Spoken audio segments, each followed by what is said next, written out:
Baik, bismillahirrahmanirrahim. Assalamualaikum warahmatullahi wabarakatuh. Alhamdulillahirrahmanirrahim. Salatu wassalamu ala rasulillah Sayyidina Muhammad wa ala alihi washabihi ajma'in. Amma ba'd. Bapak Ibu yang saya hormati, dari Bapak Ibu dari Inspektorat dan dari Dinas yang saya hormati, dan Bapak Ibu sekalian yang sempat hadir pada hari ini. Jadi sebelumnya kita panjatkan puji syukur kehadirat Allah Subhanahu wa taala karena dipertemukan dalam kesempatan ini dalam rangka sosialisasi anti korupsi yang perkenalkan, nama saya Rasul. Saya aktivitasnya sehari-hari mengajar di Universitas Al-Khairat di Fakultas Perikanan. Nah, pada kesempatan ini mungkin saya akan membawakan materi singkat saja karena waktu yang diberikan kepada saya ini sangat singkat, 20 menit. Jadi saya ingin menyampaikan mengenai penyuluhan anti korupsi di Dinas Pemberdayaan Perempuan dan Perlindungan Anak Provinsi Sulawesi Tengah. Sebelumnya saya mungkin ingin menanyakan kabar Bapak Ibu sekalian. Bagaimana kabar Bu? Alhamdulillah. Alhamdulillah baik ya Bu. Jadi kalau misalnya saya tanya kembali apa kabar, mungkin Bapak Ibu bisa sampaikan ke saya bahagia, sehat, tanpa korupsi. Jadi kalau misalnya saya tanya apa kabar, Ibu bisa menyampaikan bahagia, sehat, tanpa korupsi. Apa kabar Bu hari ini? Oke, baik, terima kasih. Oke, kita lanjut untuk slide-nya. Nah, mungkin korupsi ini sudah kita ketahui bersama apa semua sebenarnya korupsi. Kita mungkin hari ini saya hanya sekedar menyampaikan atau mengulang kembali, atau mungkin kita saling mengingatkan di antara kita, Bapak Ibu yang di OPD. Nah, mungkin topik pembahasannya sebenarnya ada pengetahuan anti korupsi, ada bahaya dan dampak korupsi, kemudian membangun semangat perlawanan terhadap korupsi, membangun sikap anti korupsi. Nah, sebetulnya ada beberapa lagi materi yang mungkin disampaikan, tapi mungkin hari ini kita menyampaikan singkat. Tadi sudah dari Inspektorat menyampaikan mengenai zona integritas. Nah, itu juga bagian dari penyuluhan anti korupsi, materi anti korupsi.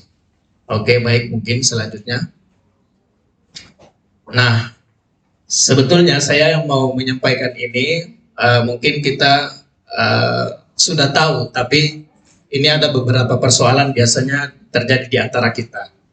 Misalnya seorang pengusaha besar kembali dari luar negeri dan membawa cenderamata seharga ratusan juta yang diberikan seorang pejabat perizinan kepada seorang pejabat perizinan yang sedang melaksanakan pesta pernikahan anaknya. Ini umpama kasus.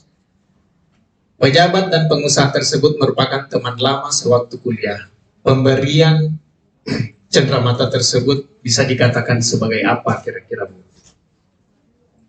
Apakah itu sebagai hadiah, pemerasan, gratifikasi, suap, atau itu dalam bentuk suap?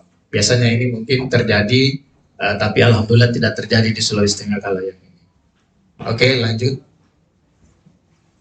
Nah, pengetahuan anti korupsi, saya rasa Bapak Ibu semua tahu mengenai korupsi. Nah, korupsi ini berasal dari bahasa Latin, korupsi yang artinya antara lain busuk, rusak, menyogok. Secara harfiah, korupsi bisa diartikan sebagai kebusukan atau keburukan, kebejatan, ketidakjujuran, dan tidak bermoral menurut Kamus Besar Bahasa Indonesia.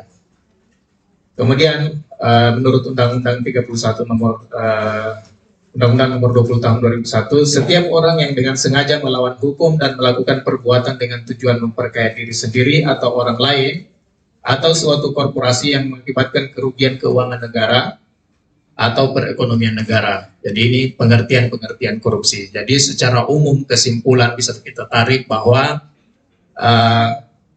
korupsi dapat diartikan sebagai bentuk kejahatan dengan tindakan penyelewengan kekuasaan, kemampuan memanfaatkan kesempatan dan mendapatkan keuntungan pribadi ataupun kelompok. Ini pengertian mungkin kita tahu juga secara umum. Oke, lanjut. Nah, kalau dalam sesi materi ini Bapak Ibu bisa bertanya atau mungkin bisa menyela saya kalau misalnya saya agak keliru, bisa diluruskan begitu. Nah, tentu korupsi itu ada penyebab-penyebabnya. Setidaknya ada tiga penyebab. Nah, ini menurut Pak Donald Krisi bahwa penyebab korupsi itu terjadi ada 3. Ada pressure, kemudian ada rasionalisasi, kemudian ada opportunity. Intinya penyebabnya itu biasanya di sekitaran 3 ini. Pressure itu tekanan. Misalnya ya, saya memberikan contoh, tekanan itu bisa ada 2. Ada tekanan internal dan ada tekanan eksternal. Orang bisa melakukan korupsi. Misalnya tekanan internal itu karena kebutuhan yang mendesak, itu bisa jadi orang melakukan korupsi. Kemudian ada juga tekanan eksternal, bukan daripada diri si pribadi yang korupsi, tapi dia karena ada tekanan, misalnya dari atasan, menekan bahwa ini harus dibikin begini, jangan begini, jangan begitu. Nah, itu biasa tekanan-tekanan yang bisa menimbulkan seseorang berbuat korupsi. Nah, kemudian ada rasionalisasi, merasionalisasikan bahwa hal ini itu tidak korupsi.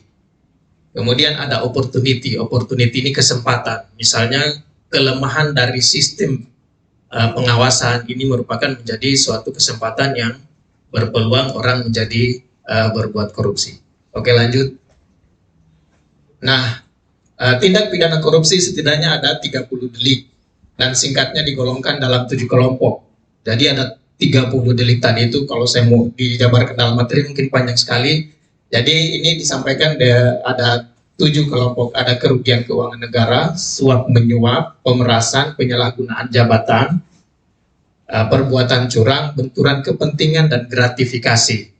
Nah, biasanya orang itu sulit mengartikan antara gratifikasi, pemerasan, dan penyuapan. Biasa di 3 ini agak-agak sama, tapi dia berbeda ternyata. Nah, perbuatan curang, benturan kepentingan, pemerasan, dan penyalahgunaan jabatan. Nah, penyalahgunaan jabatan ini biasanya masuk pada kategori tadi pressure, tekanan. Nah, jadi dalam Tipikor tindak pidana korupsi biasanya ada 30 delik dan singkatnya digolongkan dalam 7 kelompok. Kerugian keuangan negara, suap menyuap, pemerasan, penyalahgunaan jabatan, perbuatan curang, dan benturan kepentingan dan gratifikasi. Mungkin kita akan bahas satu-satu. Oke. Lanjut. Nah, misalnya kerugian keuangan negara, pelakunya memiliki tujuan. Jadi korupsi itu berdasarkan tujuan, waktu, dan kesempatan. Pelakunya memiliki tujuan menguntungkan diri sendiri serta menyalahgunakan kewenangan, kesempatan, atau sarana yang ada. Nah, ini biasanya menyebabkan kerugian keuangan negara. Kemudian suap menyuap, memberi atau menjanjikan sesuatu kepada aparatur sipil negara, penyelenggara negara, hakim, atau advokat dengan maksud supaya berbuat sesuatu atau tidak berbuat sesuatu dalam jabatannya. Jadi sebenarnya suap menyuap ini saya rasa di kalangan semua agama pun melarang tentang suap menyuap. Kalau biasa kalau di dalam agama kita ya, di dalam Al-Quran itu ada di surat Al-Baqarah larangan tentang ini.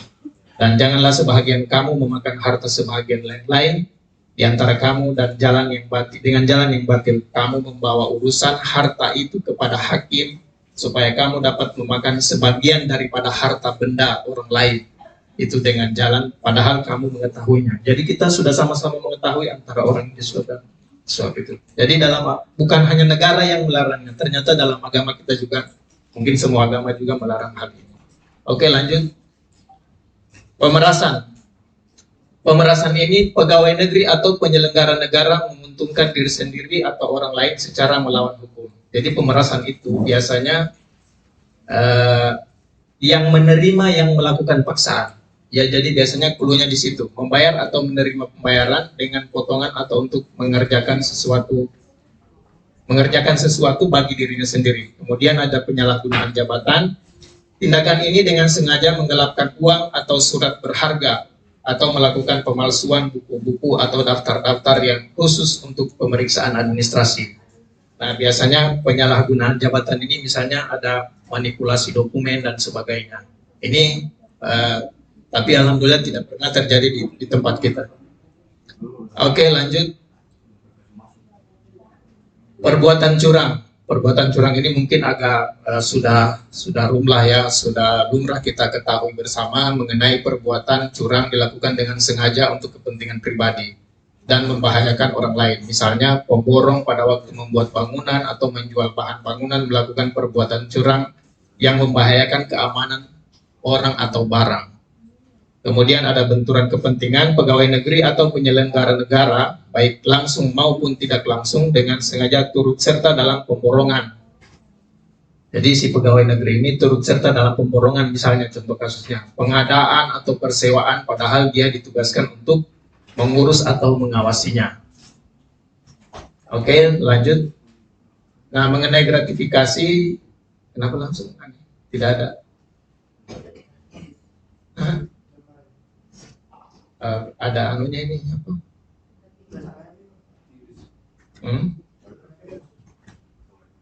Tidak, saya bikin animasi ini sebenarnya. Mungkin tidak sama anunya. Saya tindis. Saya bikin animasi tindis. Coba, ini. Setiap ini mengenai gratifikasi kepada pegawai negeri atau penyelenggara negara dianggap pemberian suap apabila berhubungan dengan jabatannya dan yang berlawanan dengan kewajiban tugasnya. Misalnya, seorang pengusaha memberikan hadiah mahal kepada pejabat dengan harapan mendapatkan proyek dari instansi pemerintah. Jika tidak dilaporkan kepada KPK, maka gratifikasi ini dianggap suap. Seperti pertanyaan saya yang pertama tadi. Nah, jadi kalau misalnya kita menerima sesuatu, kemudian kita tidak melaporkan kepada yang berwenang, maka itu dianggap suap. Misalnya mendapatkan hadiah, baik dalam undang-undang itu diatur besaran-besaran hadiah itu dicukupkan sampai berapa dalam 1 juta, tapi dalam kurun waktu selama 1 tahun. Jadi mungkin ini yang biasa yang kita tidak sadari, setiap gratifikasi kepada pegawai atau penyelenggara negara dianggap pemberian suap apabila berhubungan dengan jabatannya dan yang berlawanan dengan kewajiban tugasnya. Ini contoh saja, pengusaha memberikan hadiah mahal kepada pejabat dengan harapan mendapatkan proyek dari instansi pemerintah. Nah, apa perbedaan gratifikasi, pemerasan, dan suap? Nah, itu perbedaannya biasanya pada waktu tujuan pelaku dan intensitasnya. Oke, mungkin bisa di. Nah, yang ini. Kalau suap itu terjadi jika pengguna jasa.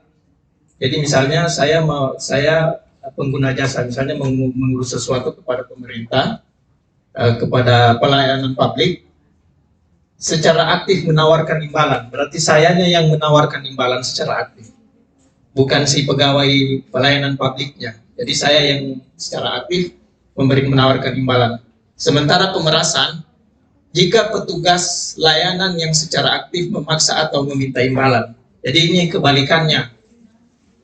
Kalau suap itu yang menerima. Suap itu terjadi jika si pengguna jasa itu menawarkan. Kalau yang pemerasan, petugas layanan yang menerima secara aktif meminta. Itu namanya pemerasan. Nah, gratifikasi ini seperti tidak ada tendensi begitu, tidak ada maksud sesuatu. Gratifikasi terjadi jika pihak pengguna layanan memberi sesuatu kepada pemberi layanan, dalam hal ini pegawai negeri, tanpa adanya penawaran atau transaksi apapun. Jadi tidak ada transaksi apapun, cuman misalnya dalam bentuk tiket pesawat dan sebagainya biasanya, atau makanan-makanan mahal, itu yang membuat kita tidak menyadari. Tapi dengan kita memberikan sesuatu kepada orang lain, orang itu akan menggugah perasaannya untuk nanti kalau dia mau urusan sesuatu akan saya permudah. Kira-kira begitu sifat gratifikasi. Oke, lanjut. Nah, jadi ada segitiga tentang suap, gratifikasi, dan pemerasan. Jadi secara singkatnya gitu, kita singkatkan lagi bahwa masyarakat atau pengusaha penyuapan itu bersifatnya transaksional. Ada sesuatu yang diberikan baik berupa uang ataupun barang. Kemudian pemerasan juga. Kalau pemerasan itu pelayanan jasa yang secara aktif meminta kepada pengusaha atau masyarakat. Kemudian gratifikasi ini bersifat pasif. Sifatnya itu pasif. Masyarakat dengan si pejabat itu bersifat pasif. Jadi tidak terlalu aktif, tidak terlalu kentara bahwa itu merupakan transaksional. Oke, lanjut. Nah, dampak korupsi kira-kira seperti ini hanya contoh-contoh korupsi seperti ada di Unri kemarin. Karena saya dari kampus biasanya ambilnya berita yang seperti ini. Saya pilih undur diri dari Unri karena tak sanggup bayar UKT. laporan fiktif dan manipulasi LPJ masih jadi modus korupsi dan dana pendidikan. Jadi dampak-dampak korupsi itu terjadi pada dunia pendidikan dan lain-lain. Oke, lanjut. Ini masih seputar berita, misalnya ini kenapa kita melakukan perlawanan terhadap korupsi, karena dampak korupsi itu sangat urgensi sekali kepada masyarakat, menimbulkan kemiskinan, kesenjangan sosial dan sebagainya. Oke, lanjut. Membangun semangat perlawanan terhadap anti korupsi. Jadi setidaknya ada 3 hal dalam membangun sikap kita itu untuk melawan korupsi. Ada 3 hal yang diupayakan. Misalnya penindakan melalui penegakan hukum, itu merupakan suatu upaya dalam pemberantasan korupsi melalui penegakan hukum, pencegahan melalui sistem dari siklus pemerintahan. Jadi misalnya dalam seperti yang disampaikan tadi mengenai zona integritas, itu merupakan salah satu sistem yang membangun di pemerintahan itu agar supaya bentuk perlawanan terhadap anti korupsi. Kemudian pendidikan melalui sistem pendidikan formal dan informal, baik dalam lingkungan instansi, lembaga pendidikan dan lingkungan masyarakat. Jadi kira-kira seperti ini, ada 3 yang paling penting dalam pencegahan anti korupsi. Oke, lanjut. Nah, mengenai integritas ini role model sebetulnya, Bu Bapak Ibu, role model bahwa ada beberapa kepribadian yang harus kita miliki dalam membangun integritas tadi. Yang pertama, kita mungkin harus disiplin, mandiri, sederhana, peduli, berani, kerja keras, tanggung jawab, adil, dan yang paling penting itu jujur. Yang paling penting itu jujur mengenai zona integritas. Oke, lanjut. Nah, ini contoh mengenai integritas sebagai role model ya, sebagai role model kita, misalnya Pak, kita mungkin kenal semua tentang Bapak Kiai Haji Agus Salim. Kiai Haji Agus Salim ini dikenal jenius dengan menguasai 9 bahasa dan selalu juara di kelasnya. Integritas Agus Salim itu terlihat sejak muda, salah satunya ketika dia menolak beasiswa dari Belanda. Jadi sebetulnya Pak Agus Salim ini itu mau menerima beasiswa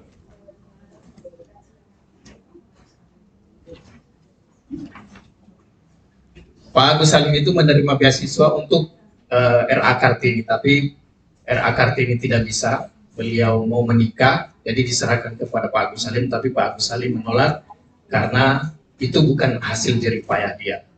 Itulah merupakan salah satu contoh mengenai kesederhanaan Kiai Haji Agus Salim.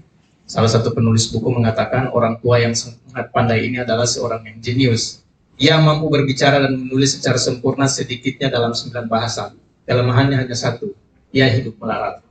Itulah tulisan William mengenai tentang Kiai Haji Agus Salim. Oke, lanjut. Oke, kita lanjut saja. Saya kira Hobi Imam Santoso juga kita sudah tahu bersama mengenai ini. Jadi sumber referensi ini saya ambil dari Kisah Teladan Integritas. Oke, lanjut. Oke, mungkin presentasi saya sangat singkat. Bapak Ibu mungkin belum ada diskusi, bisa ini. Sebetulnya saya ada link evaluasi untuk kegiatan hari ini. Nanti mungkin saya share saja, bisa di by WhatsApp. Terima kasih atas kesempatan yang diberikan diberikan kepada kami. Hasil korupsi bukan rezeki. Ada pesan-pesan lain mungkin yang ingin saya sampaikan pada hari ini. Kerjakan kebaikan sekecil apapun, karena kita tidak tahu amal baik mana yang benar-benar ikhlas dan memasukkan kita ke dalam surganya Allah Subhanahu wa Ta'ala, Tuhan Yang Maha Esa. Terima kasih. Assalamualaikum warahmatullahi wabarakatuh.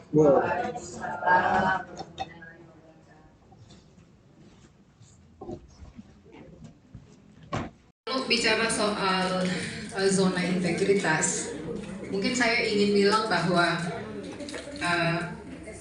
halo.